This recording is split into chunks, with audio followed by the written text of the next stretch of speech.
All right. Welcome, ladies and gentlemen, to Action Theater Presents. And this is a very special film tonight. Um, Next to me, my partner in crime, the Hello. toxic gunslinger himself, Jaradil. Welcome to Action Theater Presents Godzilla -1. Mm.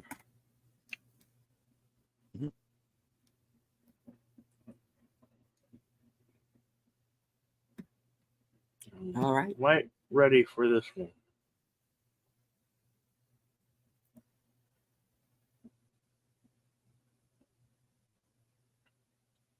I do want to remind everybody that the Cosme link, if you wish to join us live, is at the top of both chats.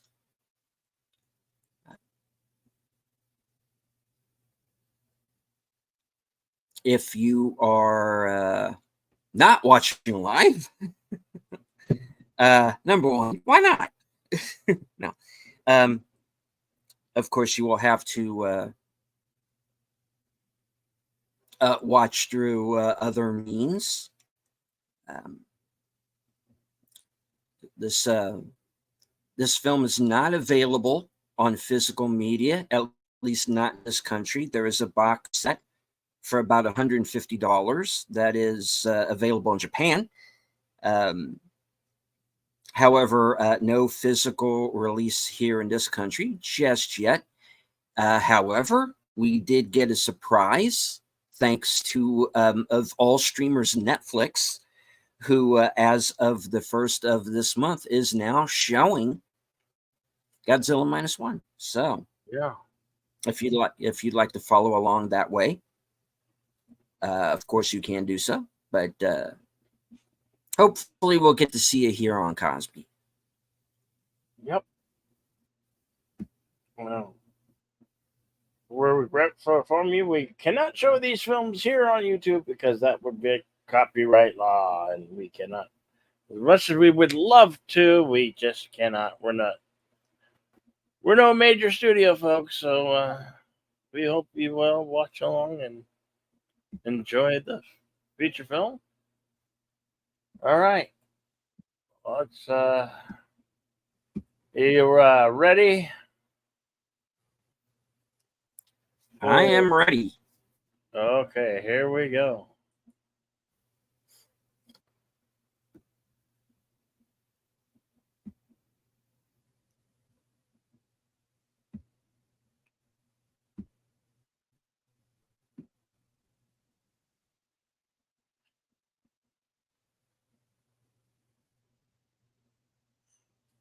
The classic Toho logo.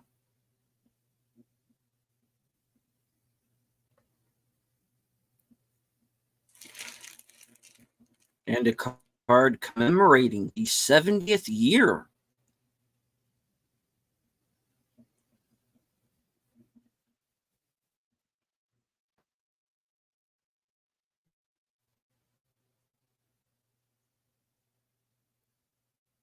We get our opening shot here of our lead character, Shikishima, who is landing on Odo Island.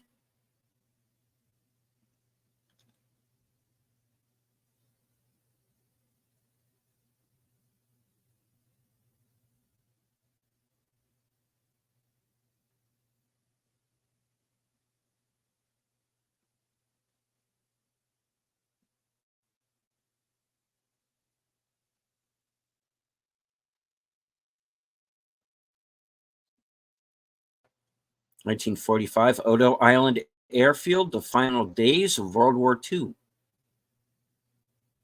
Odo Island Navy Detachment.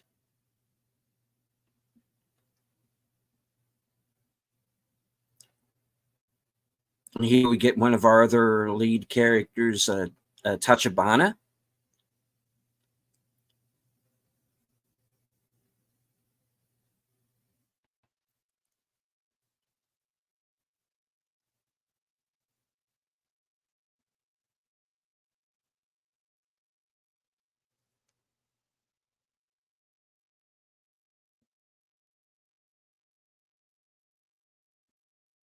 and they're pals. They know each other from their training days. Probably haven't seen each other since then. Can everybody hear it pretty good?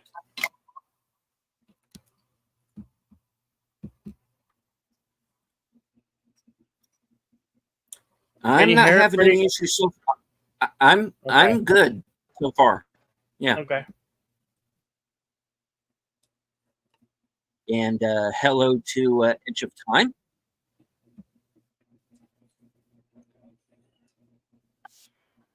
Sorry about that. I also want to say hello to Jesse Guajardo and Echo. Hello, Jesse.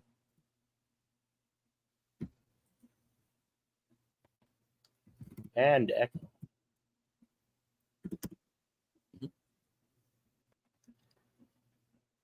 We're just a couple of minutes in. You haven't missed anything just yet.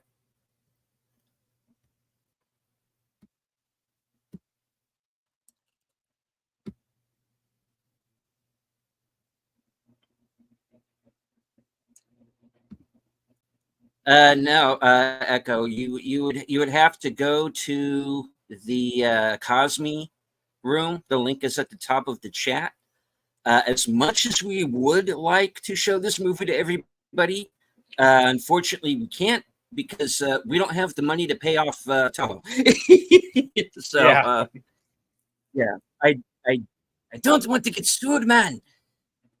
All right, and of course here, Tsukishima is looking into the water, and these are the creatures that show up.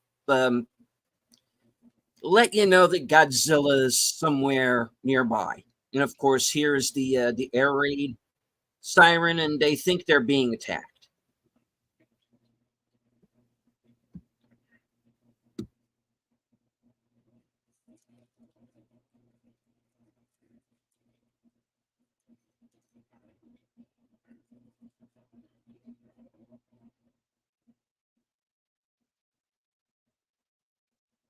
Whoa, there's a big guy.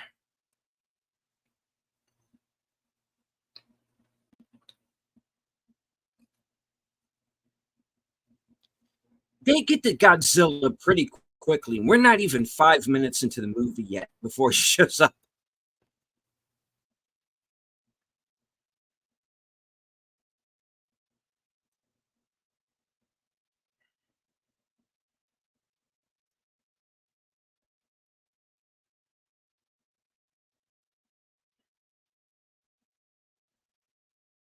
Does he get much larger or something? Because he not as big as one would think.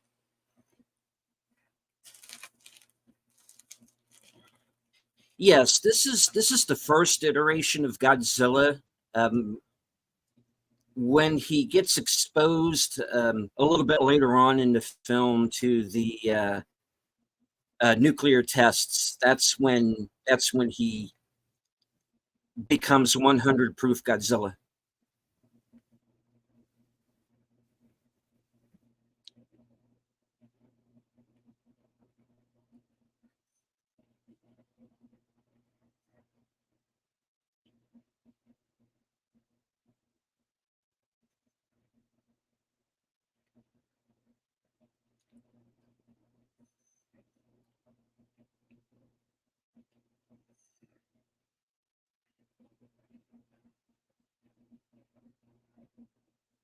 Oh, damn, that's good work. Godzilla looks awesome here.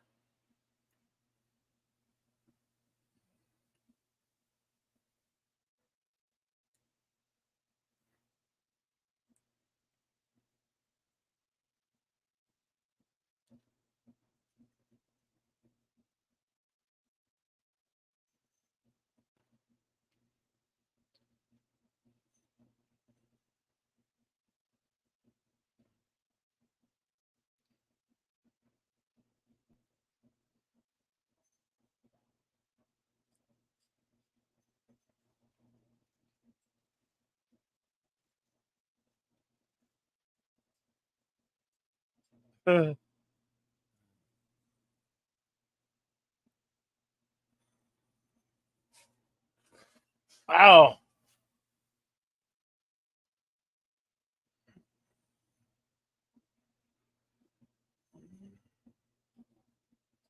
Oh, damn.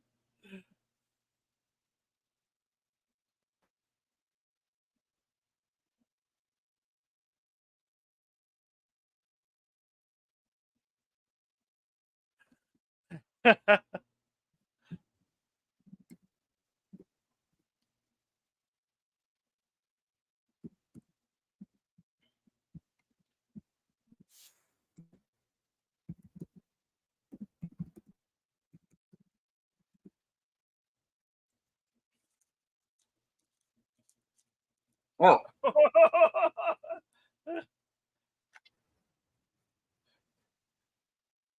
I take great joy when I see Godzilla eat a Japan guy.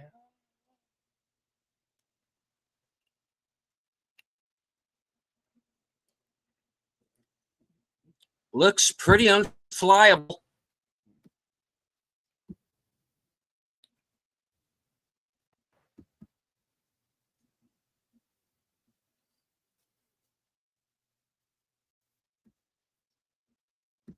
That was pretty cool.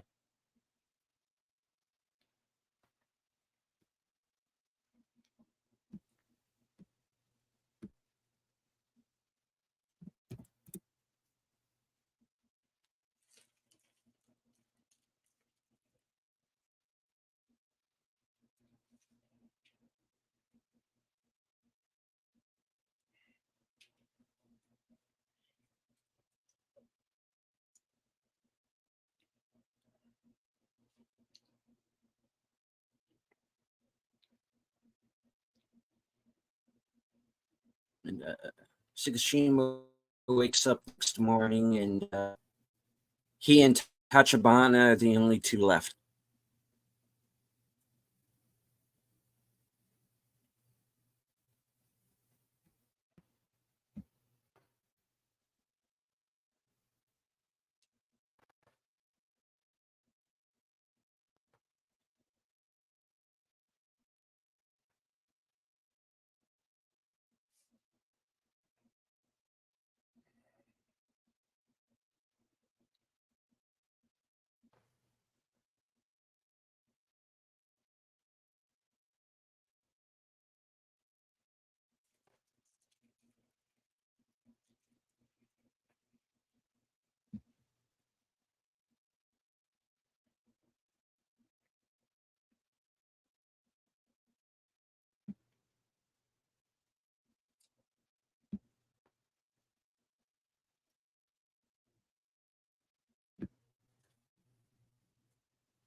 The score in this movie is very minimal, but it's very effective.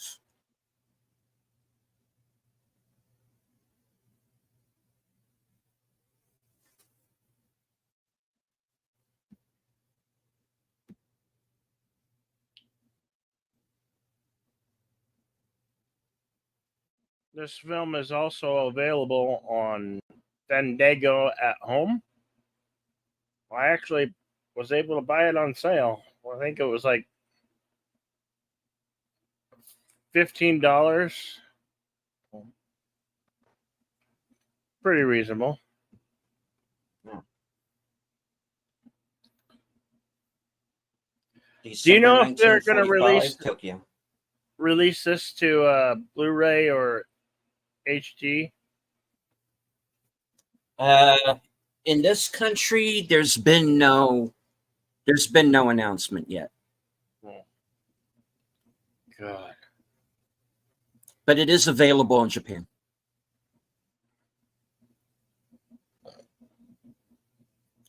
And this is another one of our main characters, Sumiko, who is his next door neighbor. He's come home, and his neighborhood is just devastated after the air raids.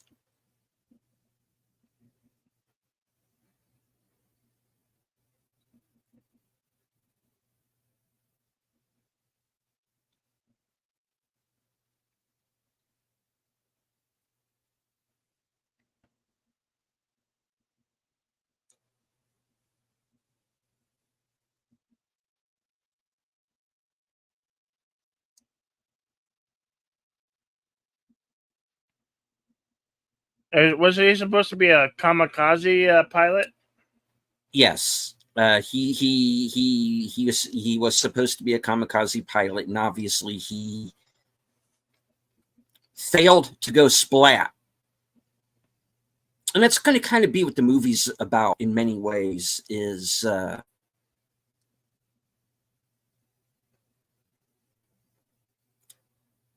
Japanese way of thinking during the war was basically you fought until death. You fought to the last man. And if you failed to do that, you were disgraced and you're supposed to self delete. Um, which, of course, obviously he didn't do. So,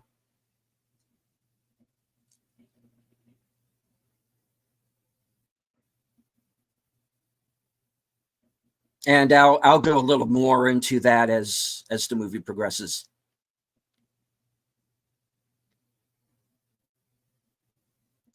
And of course, we get two of our other lead characters here. Is Noriko.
I actually prefer to hear it spoken in their native language, and I don't mind the subtitles. I know some folks have a problem with Mhm. subtitles. I agree. When it yeah, especially for me, whenever I'm watching a foreign language film, I do prefer to see it in its native language at least the first time around. Mhm. Not that I mind a dubbing, because with some of these movies the dubbing can be kind of fun. Yeah. You know, and you can kind of laugh at the fact that it doesn't match, or an interesting thing, which is to see the differences in translation um, at certain periods. Um, One day I'll sit down and I'll watch the English dub of this.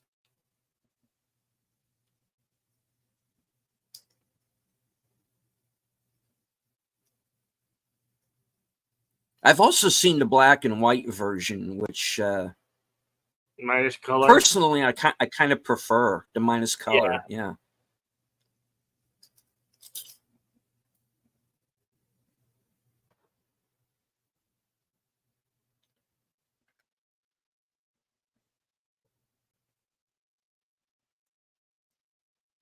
It released in color, right?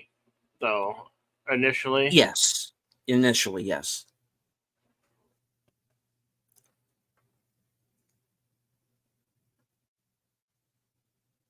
And another thing to remember is that this was a movie that was only meant to play in U.S. theaters for a couple of weeks, Yeah. and then it just blew up and became this phenomena.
And you wonder, was she sitting out there the entire time? And you kind of get the idea. Maybe she was.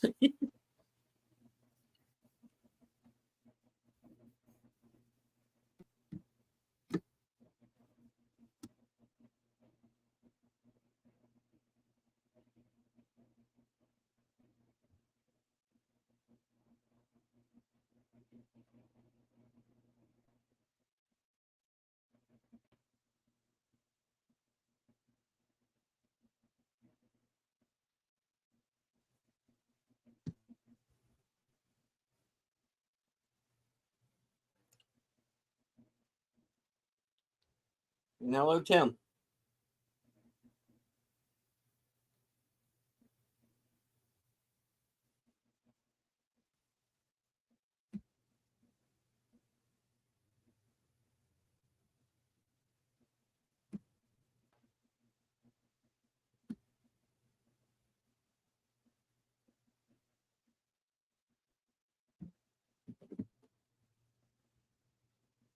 We are 19 minutes and 28 seconds into Godzilla -1.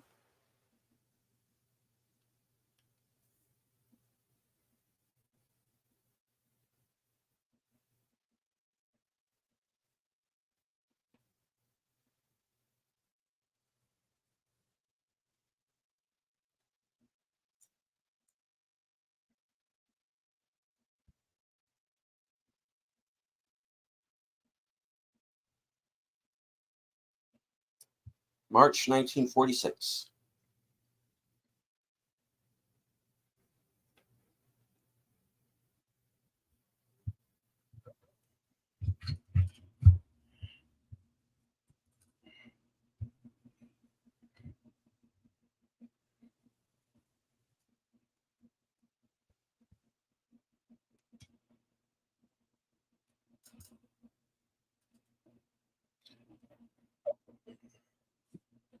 Welcome, Connie. Hi, Connie.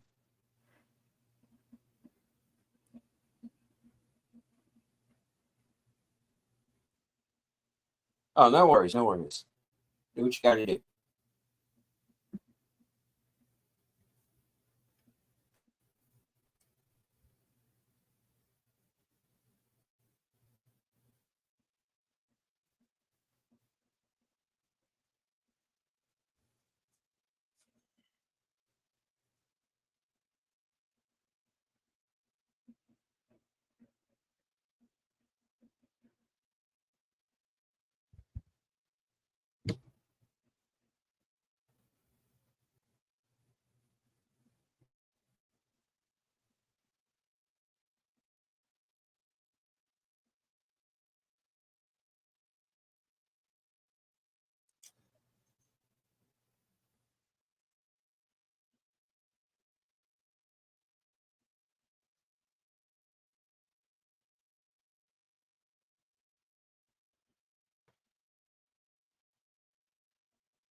So you're going mine sweeping in a wooden boat. What could possibly go wrong?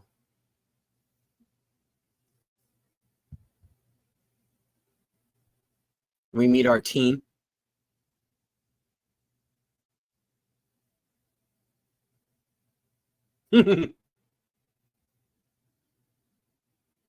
Sailor, pilot. Shit. He's no good to us. Burn the room.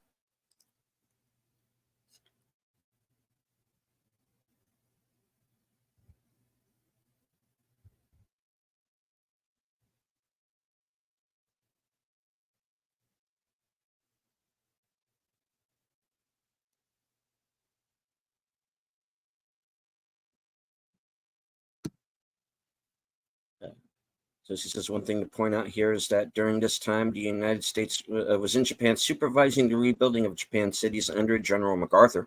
Yeah, and we do get to him briefly here in a bit. And hello to Dave C. Hello, Dave C.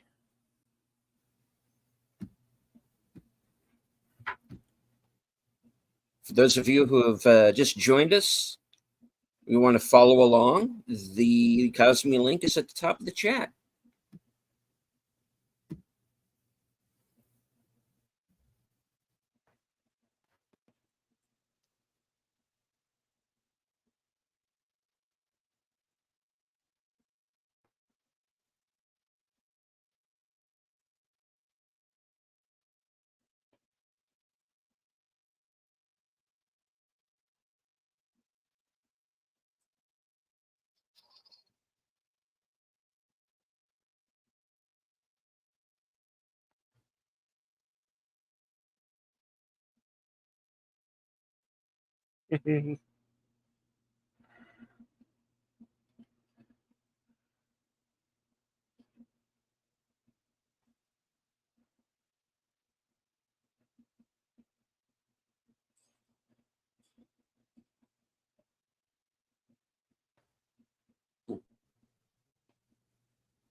I think something's coming.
Mm,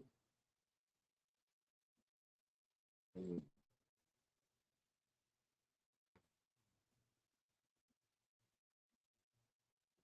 mm,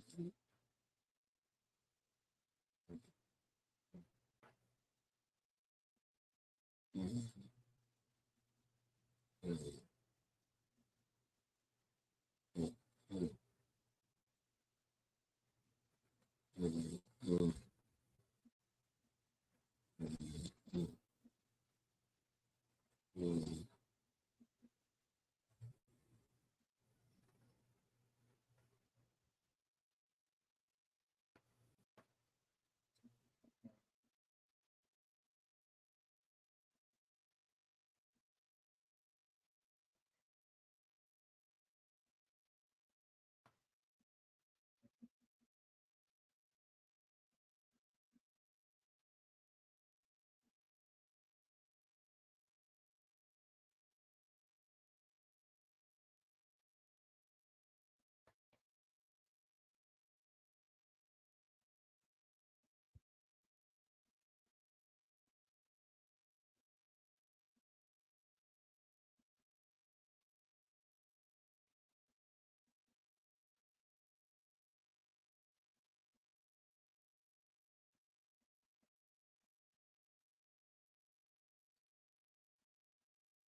mm,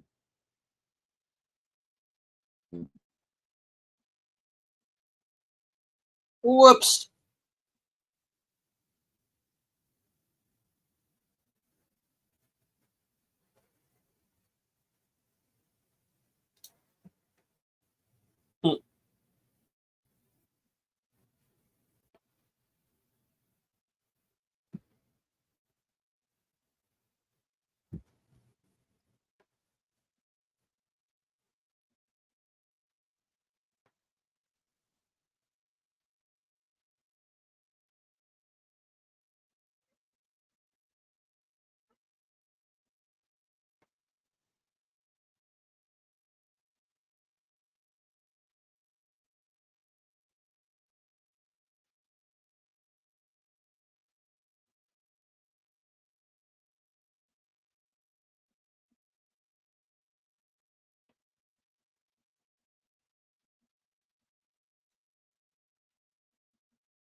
I think you're just pissing the big guy off.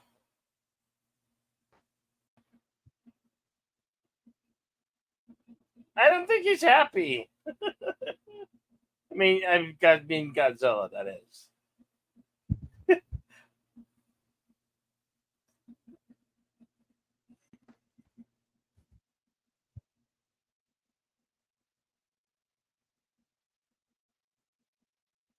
And of course, we get our first look at its regenerative powers.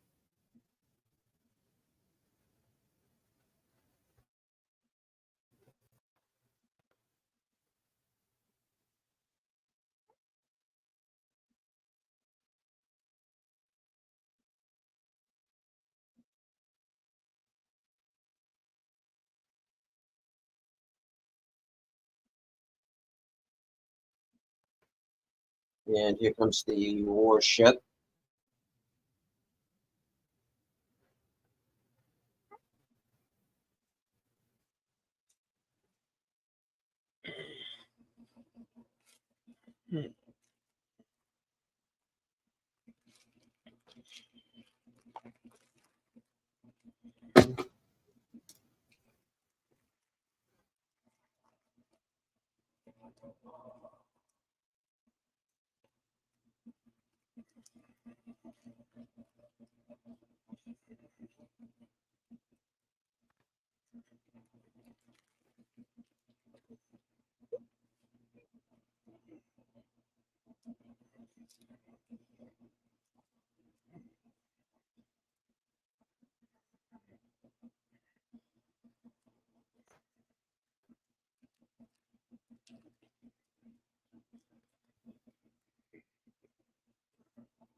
Just like that, he's gone.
And hello, Lester San Jose. I missed you earlier. Thank you.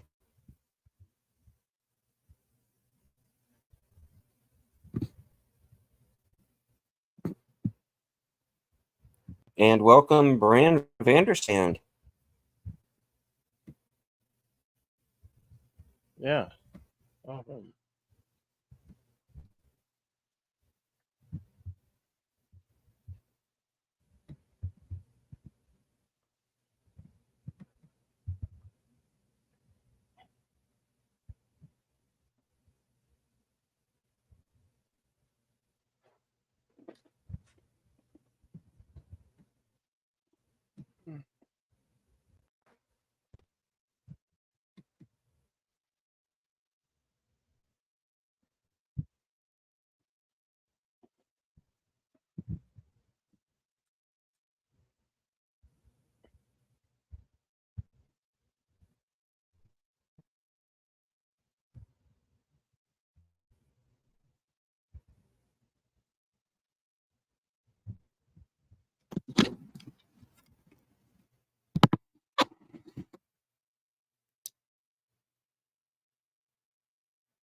Of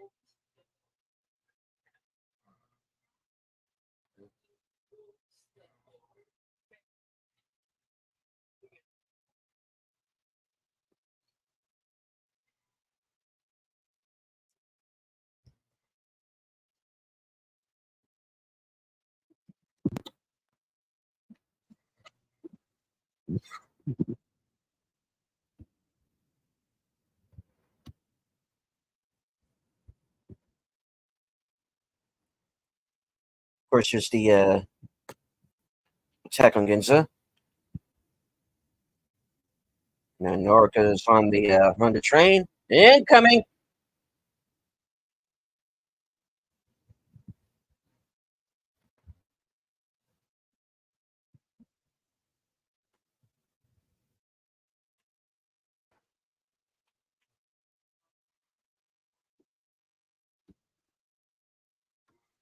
And finally, Godzilla in all its glory.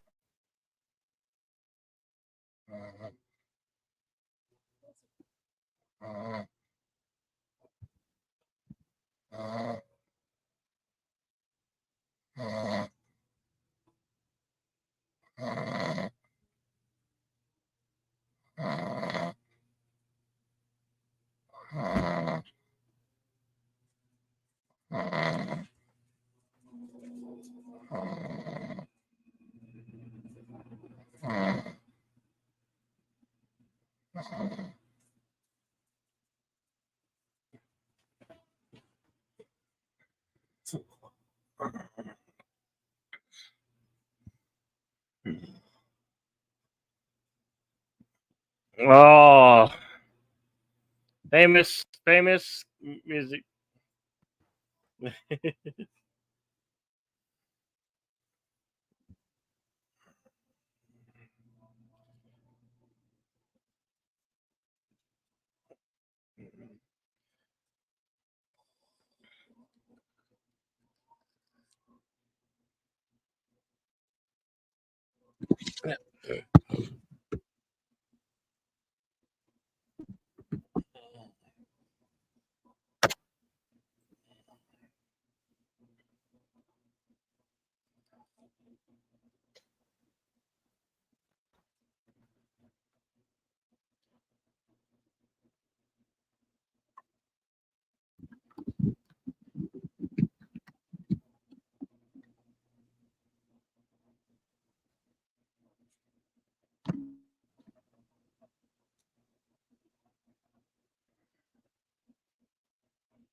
He does sound like a reporter reporting on it.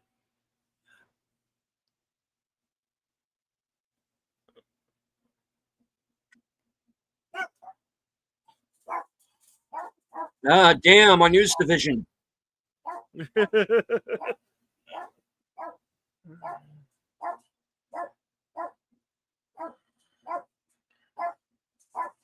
Get up, get moving, girl.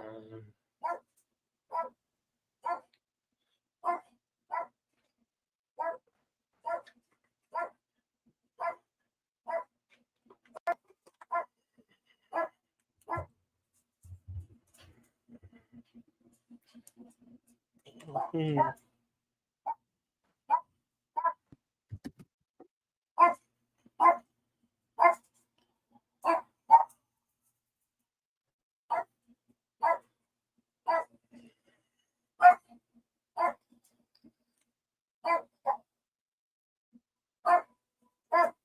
course, here are the tanks. They look like toys.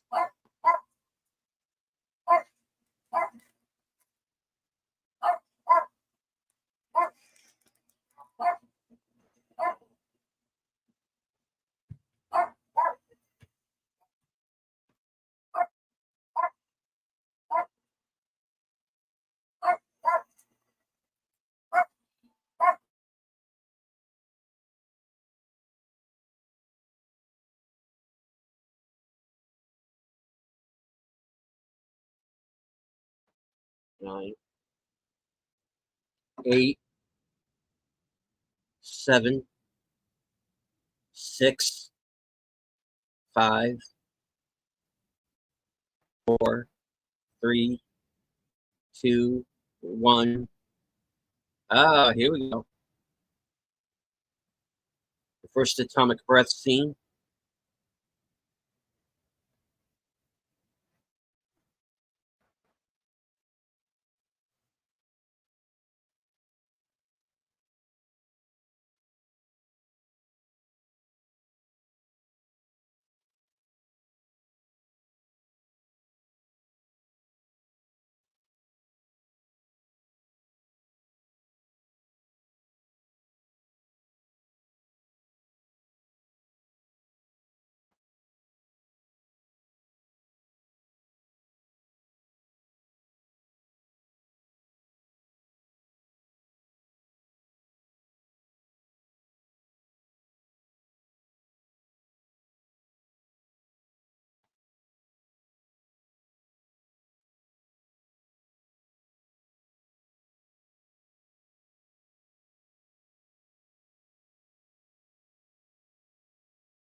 Here's the meeting where they're going to get the former military men, who are all civilians now, to kind of join up and fight Godzilla on their own, because there's no help. No help coming.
Courtyard? Wait, we have a courtyard?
Mhm.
Well, he hasn't been wrong so far.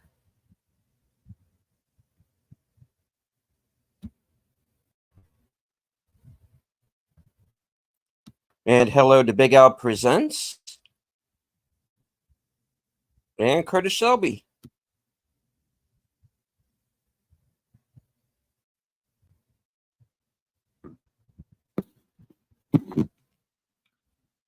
I have the timestamp at 1 hour, 15 minutes, 55 seconds.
It just so happens that I know an angry one-legged drunk who can help us.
Found him.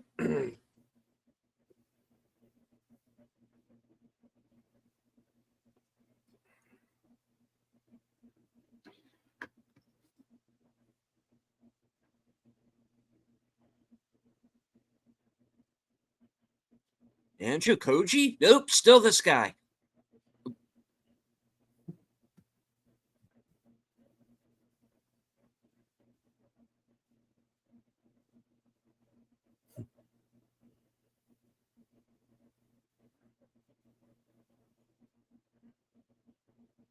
Hmm.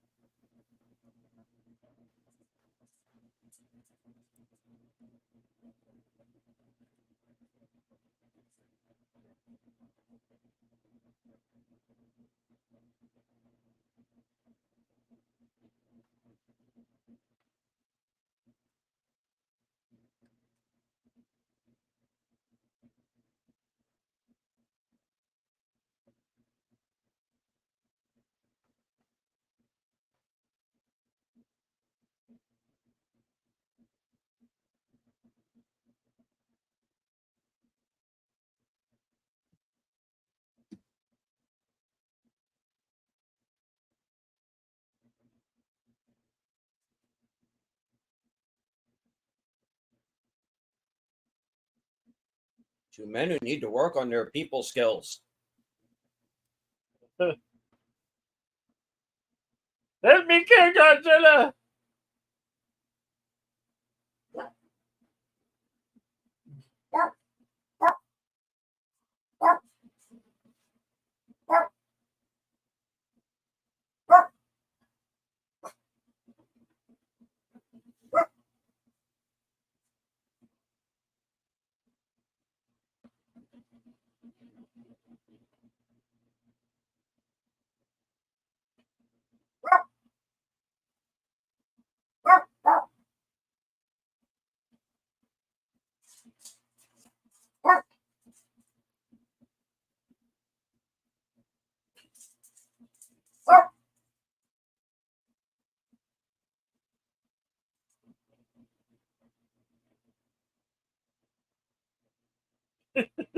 It's the bump on your head swelling up like a grapefruit, man.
Radiation buoys are going off.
This is what the movie's really about right here.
Shriek here.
And welcome the legend.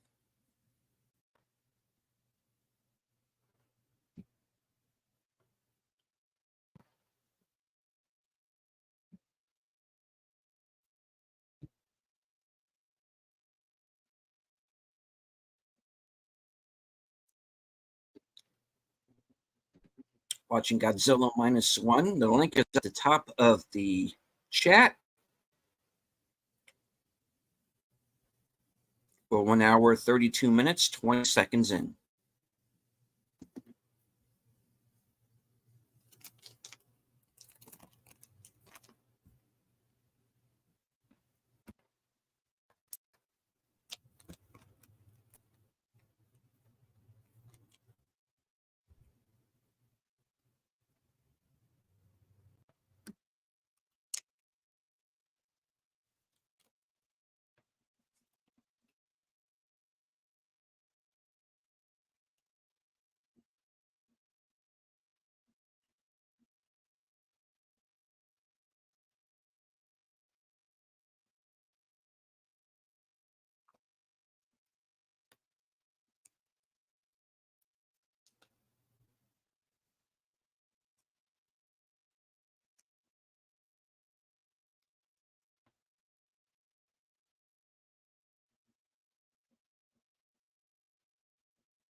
I mean,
incoming.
Hmm.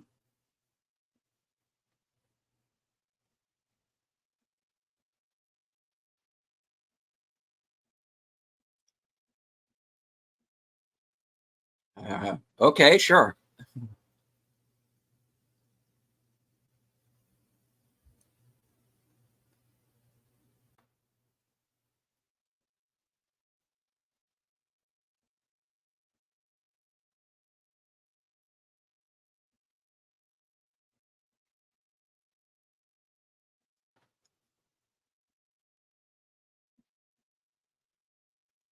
Mm, a little doggy.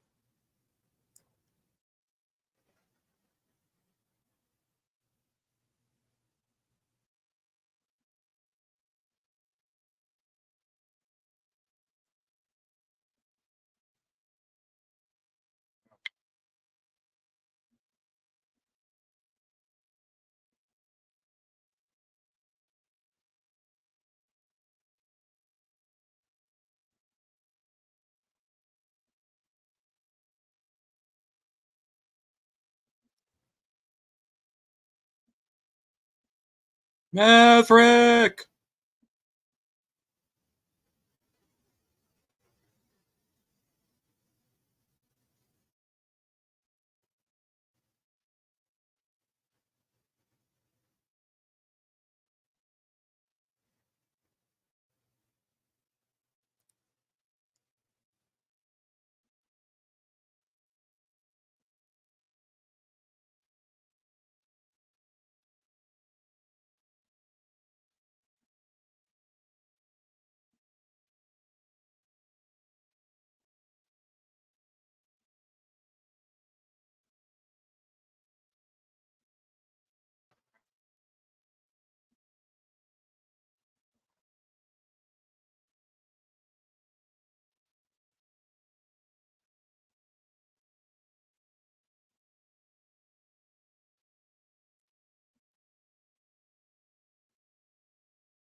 Charging up.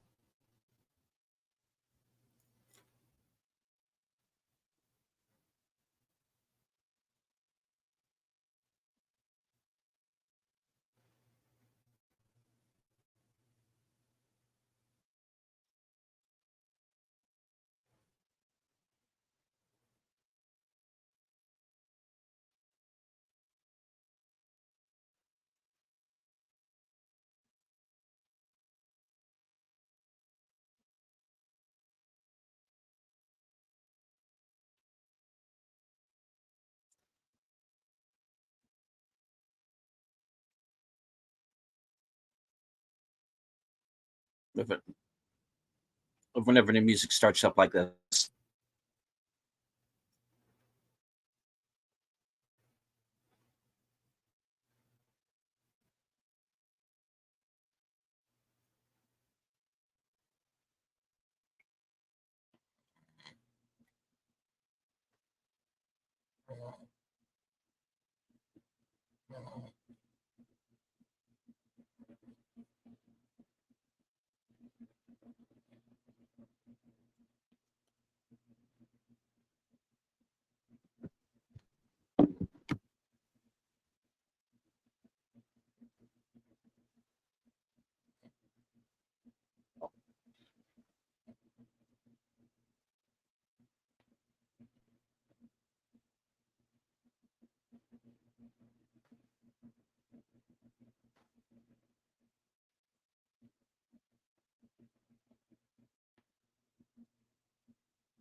Here, lizard, lizard, lizard.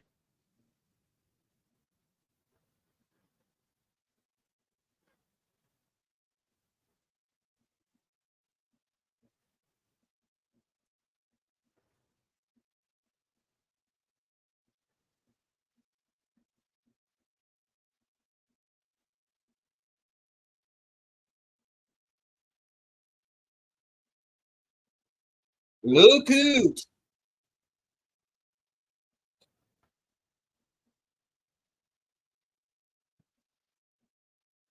No, we'll pay for that.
Oh, look out.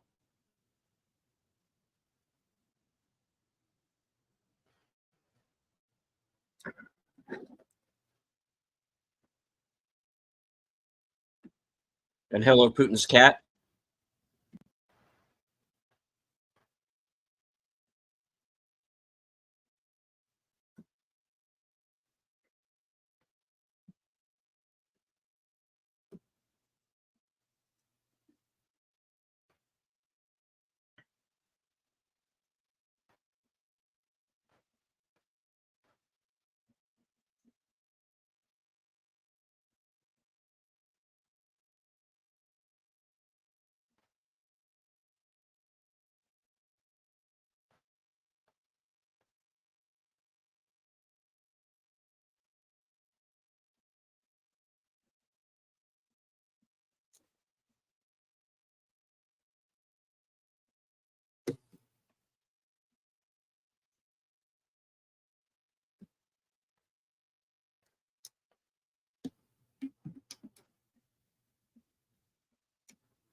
The kid comes through after all.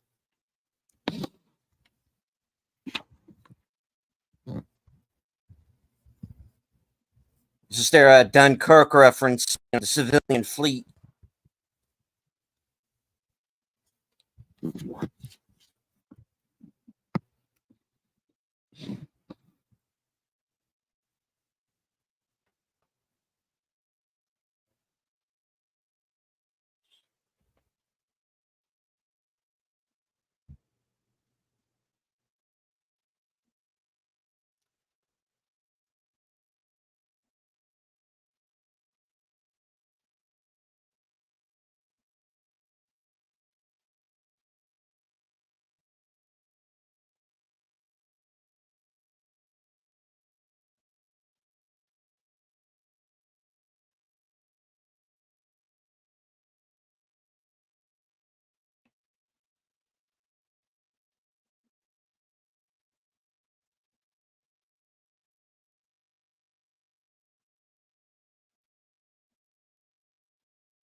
Come show your face.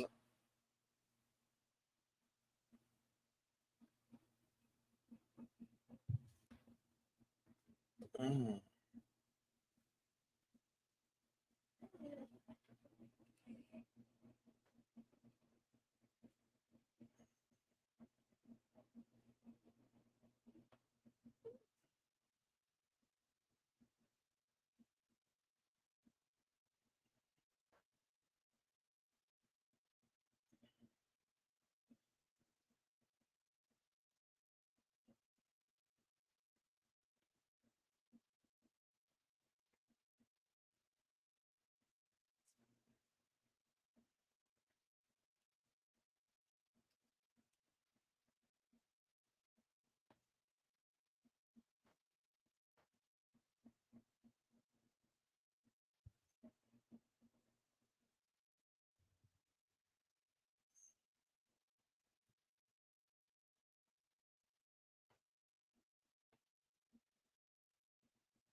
You're gonna kamikaze the hell out of that. Uh,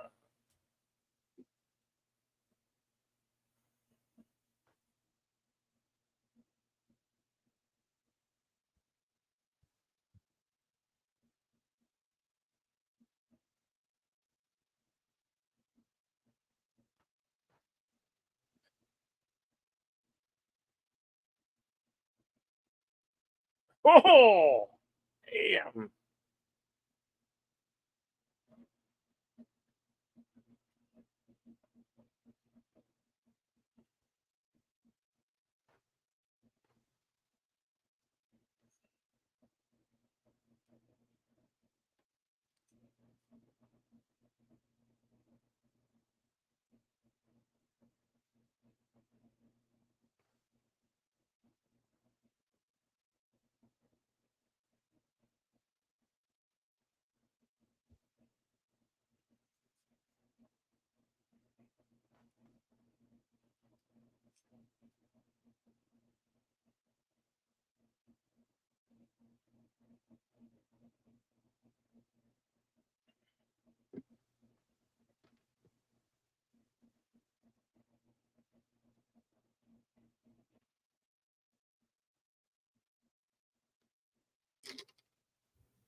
When a woman hits a man, it's known as a good sign.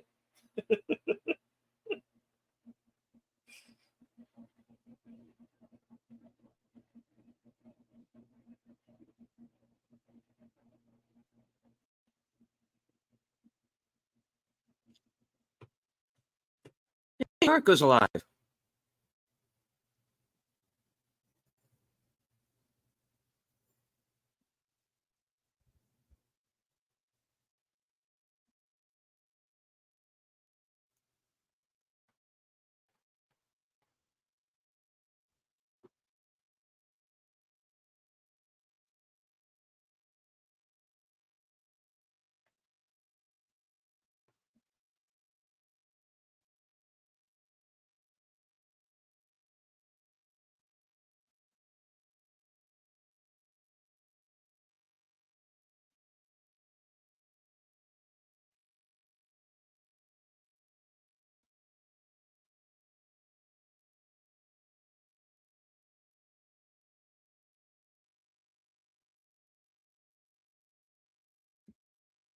But uh-oh.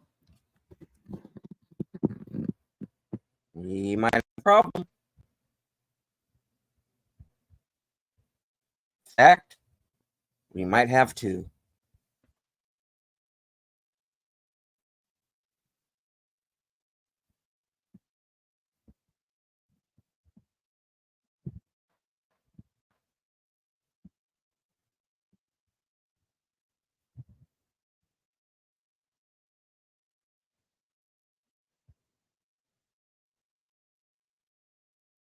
Godzilla -1.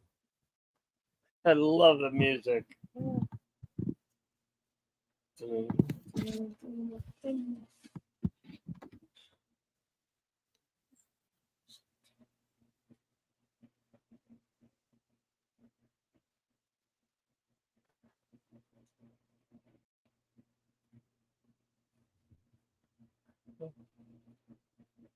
Oh, shit.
Yeah, I think I want to watch the one in the minus color too, as well, to get that black and white feel.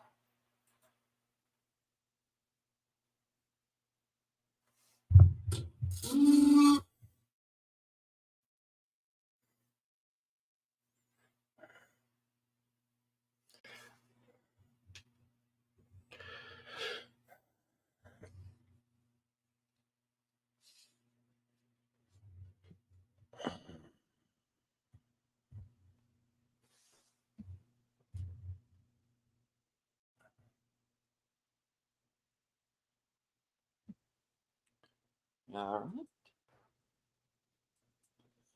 right. Shall we consult the scrolls? Yeah, consult those scrolls. All right.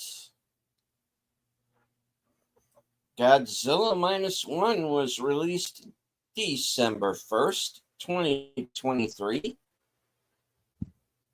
at an estimated budget of 15 million US dollars, although there have been those who have said it could be as low as 10.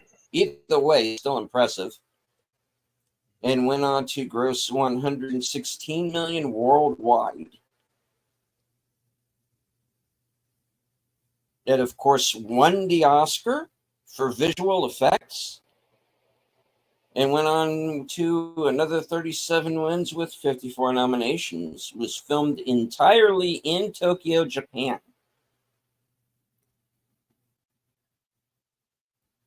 All right, moving on to the trivia. There are 88 items. I'm going to try to get to as many of them as I can. Some of these are actually quite lengthy, so I'll try and make the best of it here. All right. Toho announced this film November 3rd, 2022, and released it a year later on November 3rd, 2023. November 3rd is the anniversary of the original film, with Toho beginning to market it as Godzilla Day. The release of the film also coincided with new 4K restorations of the original Godzilla films from Toho's Togen Film Lab. The same month saw Toho shut down the Togen Film Lab, threatening the destruction of 20,000 pieces of film, TV, anime commercials, company introduction videos, etc. from the 1970s to 2000s due to Japanese copyright law. Unless the original owners collected the negatives. According to the Togen website, these works, where the owners could not be contacted, were saved at the Toho archive. Very early production on the film began in late 2019, but the onset of the virus that remained nameless pandemic meant principal photography did not begin until mid-March 2022, taking place in Kanto. This is the first Godzilla movie to be a period piece set during the American submission of Japan, and almost a decade before the original Godzilla. According to a theatrical pamphlet released with the film in Japan, Shin Godzilla had been so successful, both critically and financially, that Toho was struggling to make a follow-up. Countless proposals were made, but none felt that they could live up to the impact Shin Godzilla had with how resonant and acclaimed it had been with Japanese audiences. It wasn't until Yamazaki had the proposal of making a period piece that Toho could finally begin producing a new film.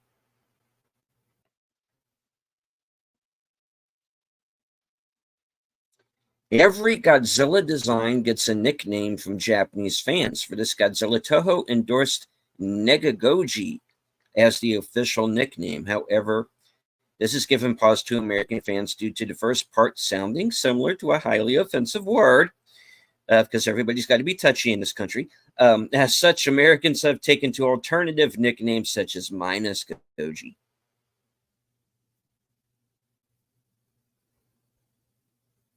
So I guess Negasonic Teenage Warhead's going to have to change her name. All right. Godzilla's appearance in the film was closely based on the design seen in the 2021 CGI short film that accompanied the Godzilla the Ride amusement park attraction in the city of Tokorozawa. The short was also directed by Takahashi Yamazaki and was a throwback to the Showa era, with Yamazaki considering the era inseparable from the genre. Yamazaki would reuse that design with a few alterations on the proportions for this film. Yamazaki previously portrayed Godzilla in film for a daydream sequence in his previous film, Always Sunset on 3rd Street 2, with the design taken from a garage kit maquette based on the Godzilla design from Godzilla, Mothra, and King Ghidorah Giant Monsters All-Out Attack. Like this film, it's also set in the Showa period, 1926 to 1989, instead of the present. Yamazaki cited Godzilla, Mothra, and King Ghidorah Giant Monsters All-Out Attack, directed by Suzuki Kaneko, as his personal favorite Godzilla movie. Prior to the film's release, director Yamazaki chose select Godzilla films to re-release in Japanese cinemas sorry, to lead up to this film. These were the original Godzilla, Ghidorah the three-headed monster, Godzilla, Mothra, and King Ghidorah, giant monsters all out attack, and Shin Godzilla. This Godzilla film became the fastest release entry in the US 1 month after its premiere in Japan. The previous record holder was Shin Godzilla, which took under 3 months to release in the US after its initial Japanese premiere. It's also only the third Godzilla film after Mothra vs. Godzilla and Shin Godzilla to be theatrically released in the US in the same year as its original Japanese release. Instead of creating a new roar, the crew simply played the original Godzilla roar over loudspeakers and recorded the audio. Gareth Edwards, director of the 2014 Godzilla, attended a screening of the film and described a feeling of jealousy while watching it, stating, "This is what a Godzilla movie should be like." Yeah, like, for example, actually showing Godzilla during the course of your film.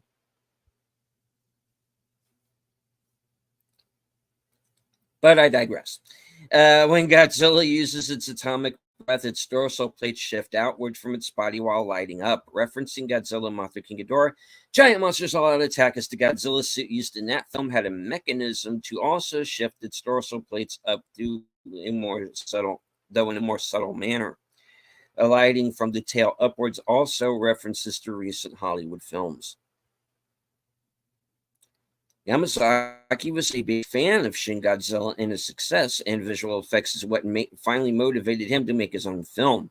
Though Yamazaki was admittedly hesitant in following it up, stating, "Shin Godzilla was amazing. When Toho asked me if I could, when Toho asked me if I would do the next Godzilla movie, I could only think, I have to follow Shin."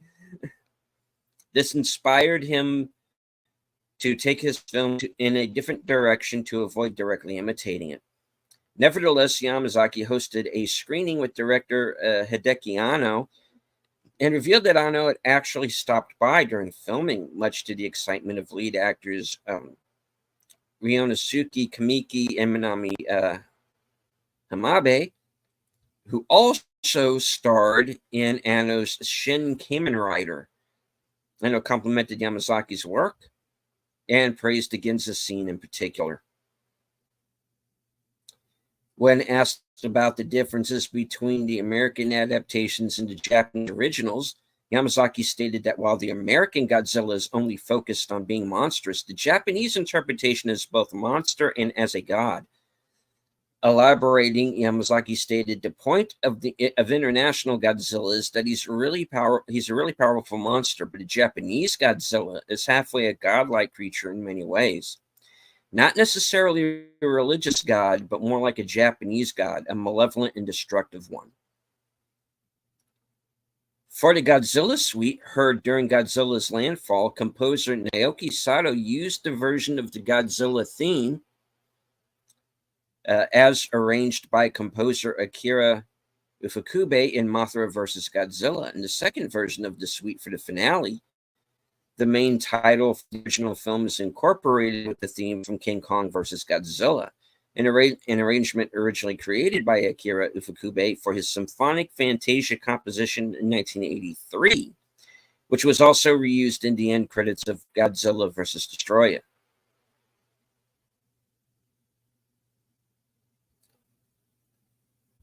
Early production on the film was impacted by the beer bug.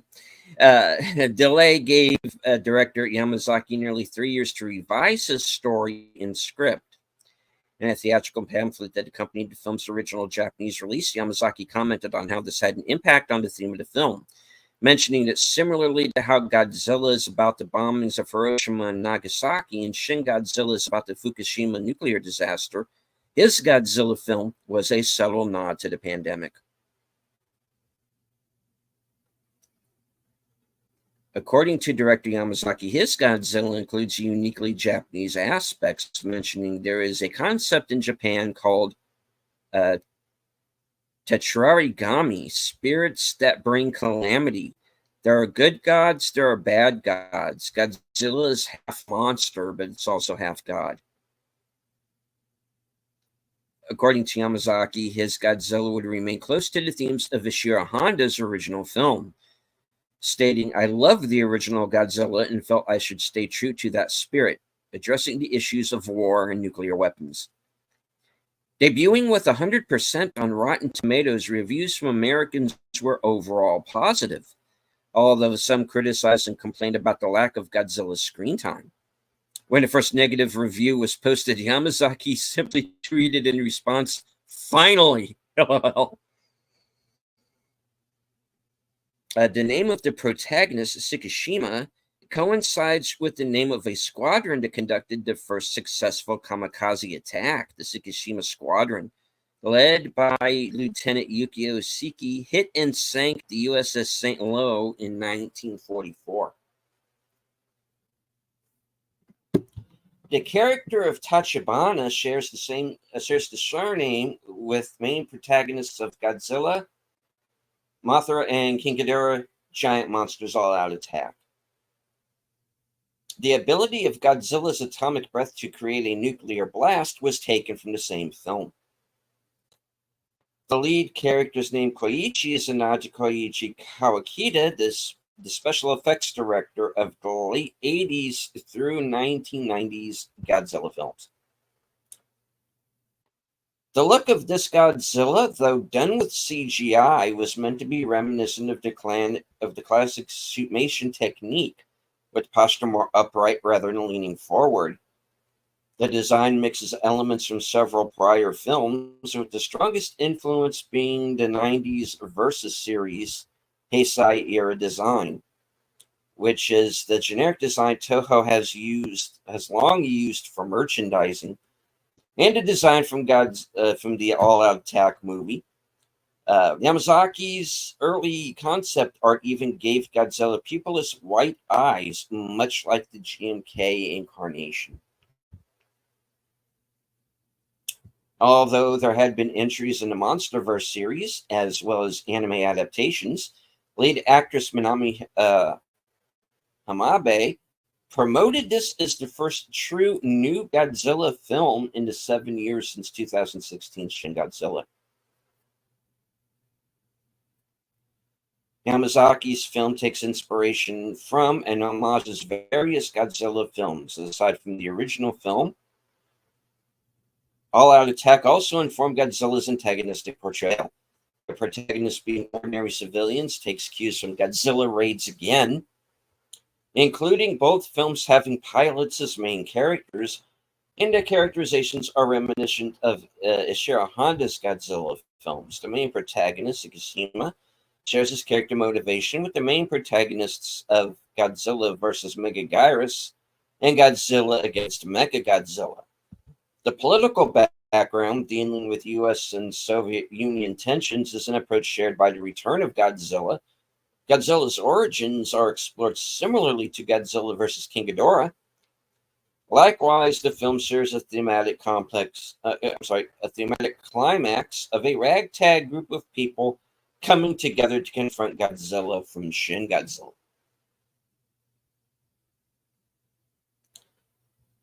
The -1 refers to the fact that Japan had already been devastated by World War II, brought down to 0, but with the emergence of Godzilla, it puts Japan into the negative.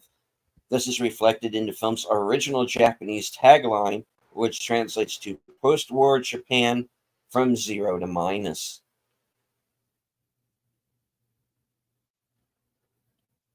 The first Godzilla film produced by Toho to get an extended release in U.S. theaters since Godzilla 2000.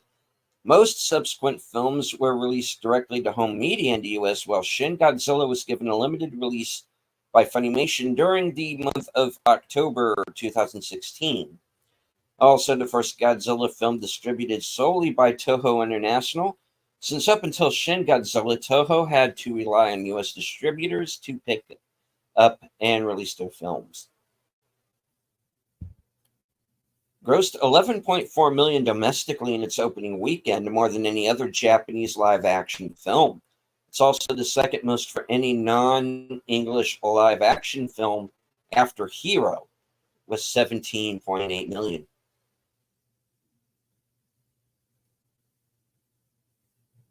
Godzilla Minus One is the movie of Takahashi Miyazaki with the most CGI shots, a total of 610, 100 more than in Space Battleship Yamato in 2010, his previous record.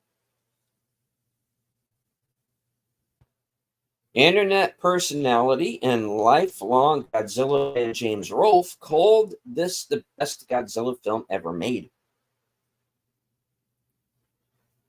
During the aftermath of the attack on Ginza, a logo appears on a wall that have many confused for the Umbrella Corporation logo. However, this symbol was actually from the 8th Army Exchange Service Tokyo PX building and can be seen in historical photographs of the building from 1946.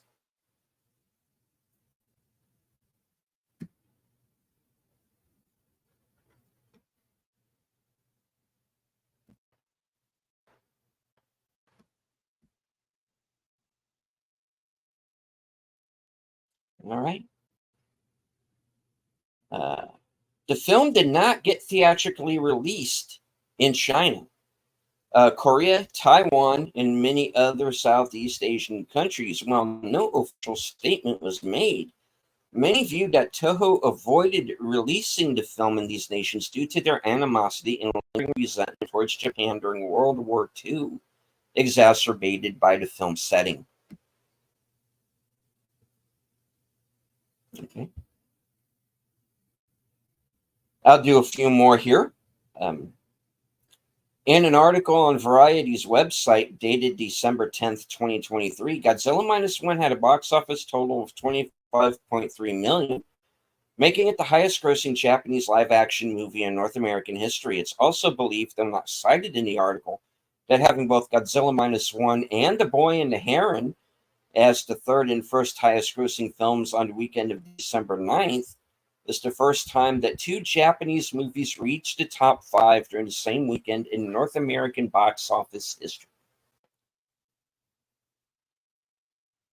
All of the named warships in the film are among the few IGN ships to survive the war in reality. This includes the Takeo-class heavy cruiser Takeo, a Kajiru-class destroyer Yukikaze, the Akatsuki-class destroyer Hibiki, the Minakaze-class destroyer Yukazi, Matsu-class destroyer Kiyaki, and the Sokutan-class mine layer Kadashima.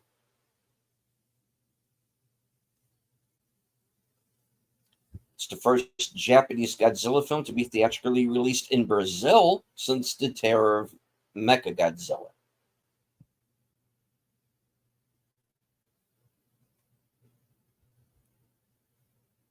Okay.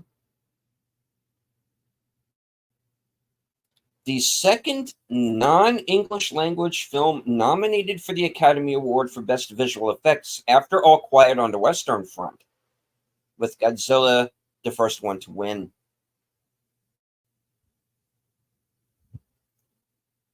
The first Godzilla film to win or be nominated for an Academy Award, in this case, Best Visual Effects.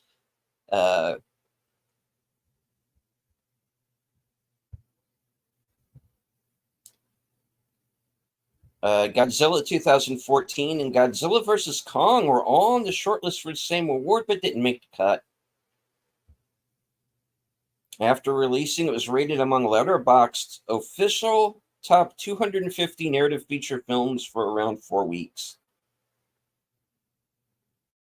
Steven Spielberg, himself a fan of the original film, highly praised this movie and saw it 3 times in theaters. Director Takahashi Yamazaki compared this to being praised by God. Well, don't tell him that in person. He's got a swollen enough head. There were 35 people who worked on this movie, creating 610 shots in just 8 months at Tofu Studio, and under the supervision of Yamazaki and direction of Koyoko Shibuya.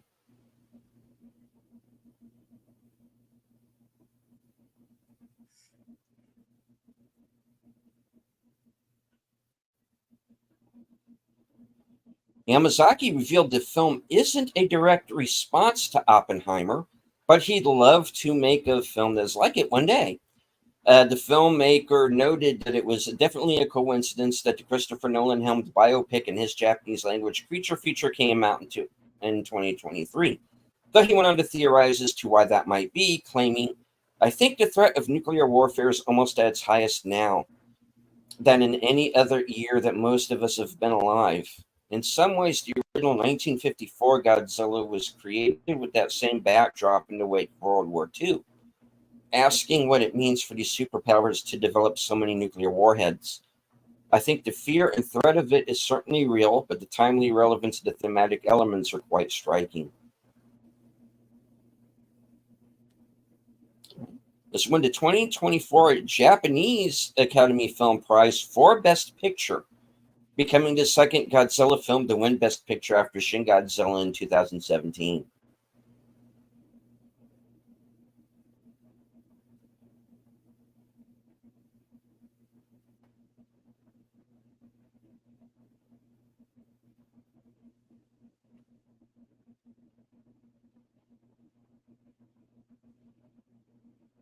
Still in? Yep, still here. Okay. I'll do a few more from the spoiler section, but since we've already seen the movie, they're not spoilers anymore. Yeah. All right. The real Shinden, a rare pusher-type Japanese fighter prototype with its propeller placed at the rear, had no ejection system like in this film, for the parachute bailout. Instead, detaching the propeller with explosives before bailout was considered for the pilot's safety, but no bailout system was tried in practice due to the end of the war. The Yukizaki and Hibiki, two major destroyers engaged in the final attack on Godzilla in this film, were both existent ships that survived World War II.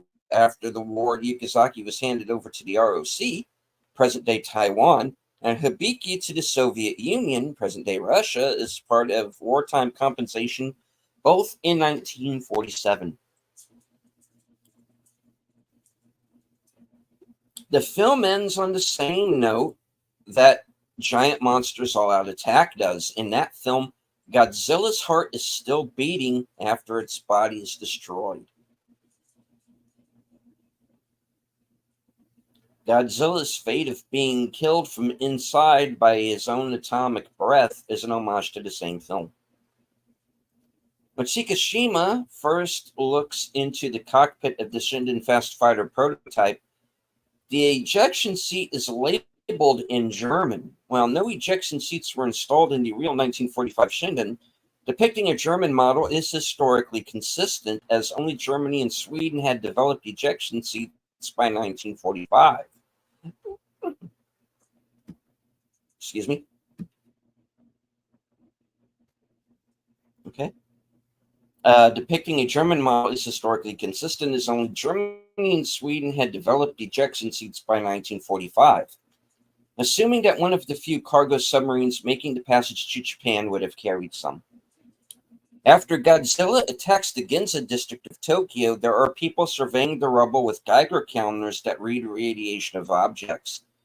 In one instance, they are seen reading radiation off a child's tricycle, which looks exactly like Shin's tricycle at the Hiroshima Peace Museum. Shin was playing on his tricycle and a bomb exploded and was pinned by his house as rubble. The tricycle in the film is seen amidst collapsed buildings. When the people of Tokyo rise up with a plan to beat Godzilla, there is no army to help them. After World War II ended, Japan was forced into disarmament, unable to form an army or build military equipment under orders from the United States. The disarmament ended in 1951.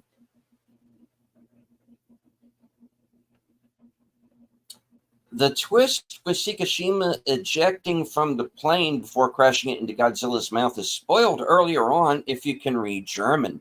The Shinden's ejection seat bears a German warning label informing about the mechanism. The one by one scale replica that was built of the Shinden was donated to the Tachirai Peace Memorial Museum in Shikuzen, Fukuoka after filming was completed in 2022. The island where Shikishima lands his plane on at the beginning of the movie is Odo Island, a fictional island featured in the original Godzilla.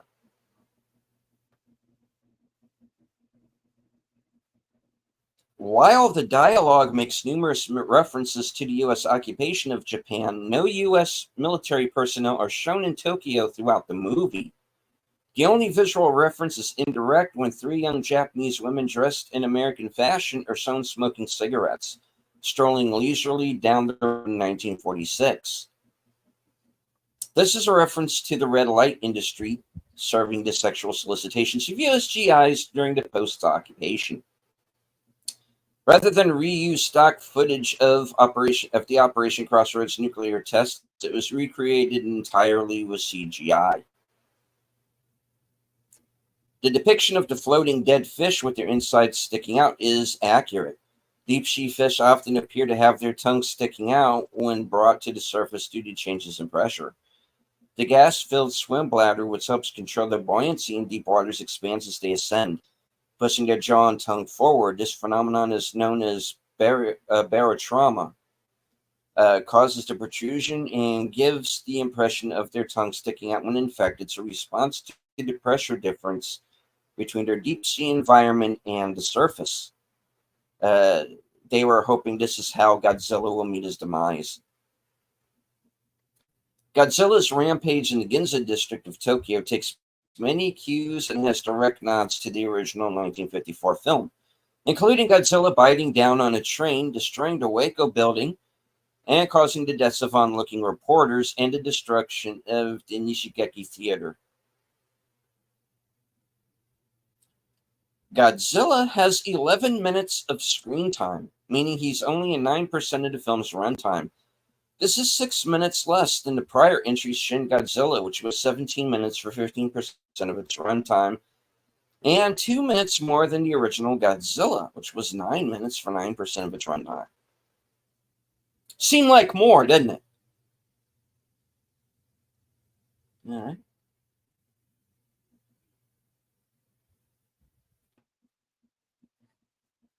This is the fifth Godzilla film in which he does not fight with a monster, following Godzilla, The Return of Godzilla, Godzilla, and Shin Godzilla. The J-7W Shinden used in the film is a full-scale replica of an experimental fighter that was developed by the Japanese Navy as an interceptor. Only 2 prototypes were built, with the first flight occurring on August 3rd, 1945, just days before the bombing of Hiroshima. One of the prototypes was destroyed. The other was shipped to the United States for testing and is now kept by the Smithsonian Institution.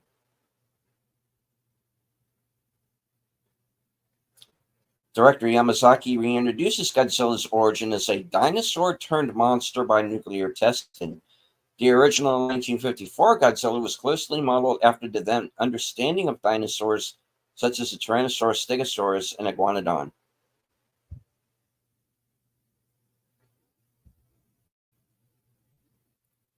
During its attack on Odo Island, Godzilla bites down on the mechanics to kill them, but does not eat them. This follows a rule long ago established by Toho that Godzilla must never be depicted eating human beings.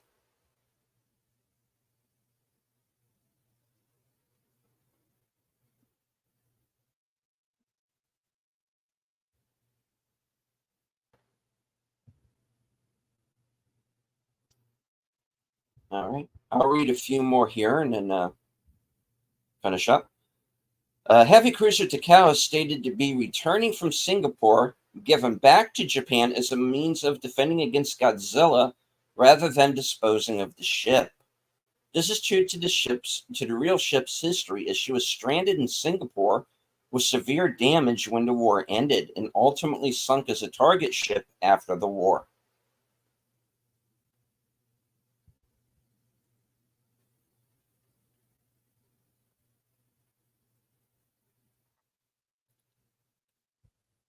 The salutes given to Godzilla references giant monsters all-out attack, as well as echoing an actual salute rendered by the captain of the Japanese destroyer Yukikaze, depicted in the movie as the USS Johnston, sank after battling an overwhelming Japanese task force at the Battle off Samar, October 25th, 1944. One of the tugboats that is brought in to help raise Godzilla from the water is named Ikubaru. This was also the name of the first ship destroyed in the original Godzilla movie. Director Yamasaki confirmed that the black mark on Noriko's neck was Godzilla's cells. And there's a lot more. You can find the rest on IMDb Pro. Okay. The scrolls are now closed. Okay. There we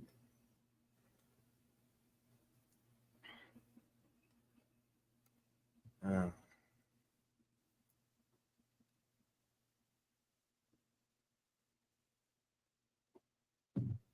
Oh, just got Western Cinema coming up this Sunday. Ride to High Country. I believe that's what I said, yes. right? Ride to High Country, directed by Sam Peckinpah.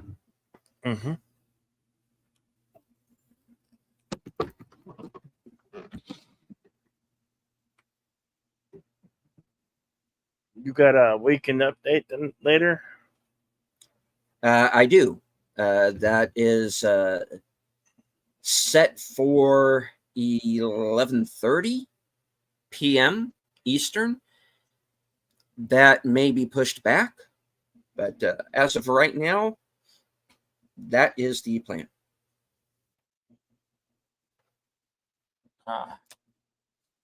Very good. So, yeah.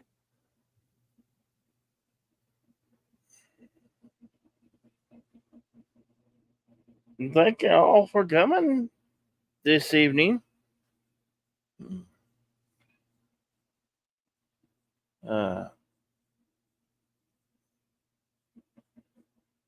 What's happening over on Netter Things tonight? Is that Thursday things? Yeah, I believe that's going to be Mrs. Dadman Walking 55. Oh, who's going to be joining her for tonight's show? Yeah, very cool. And I'm going to be doing Big Al Presents tomorrow night at 8 p.m. And we are going to be, and hopefully Soundtracks with Birdman will also be joining us. And we are going to be watching 300 Rise of an Empire. Yeah. Very cool. Indeed.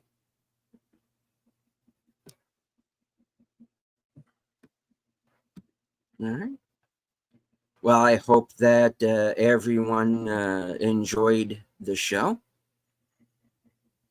I want to say hello to everybody who joined on Cosme and here in the main StreamYard chat, including Jesse Guajardo, Echo, FKHC 2005, sometimes known as Tim, the Bird Woman of YouTube, Connie Cleary, Dave C. was with us, Lester San Jose, the Skeptic Tank, dropped by. Wish him a happy birthday in the chat, everyone. Name I'm seeing for the first time, Bram Vandersand. I hope you enjoyed the show. Big Al Presents, Curtis Selby, The Legend, and Putin's Cat. Yes.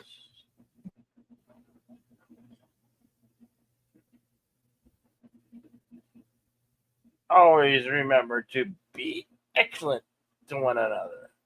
Party on. Cap it. To see you on the next one. Deleted scenes? Yes. And as I always say, once again, thanks to all of you for joining us today. everyone in the chat, and of course, those who might have been lurking in the background. There's always one or two. That's quite all right. You do not have to. You do not have to engage in the chat. Just as long as you enjoy the show, hit the like, share out the stream, and if you are new to Bill's channel or mine, or those who are in the chat, please subscribe, because as Orville Nation always says, we grow together. Indeed. From HQ, our second home office in Arizona, and all points north, south, east, west, and beyond. Good night. Take care. Stay strong. As Eric 13 would say, watch more fucking film, because this is how we win. Yeah, folks.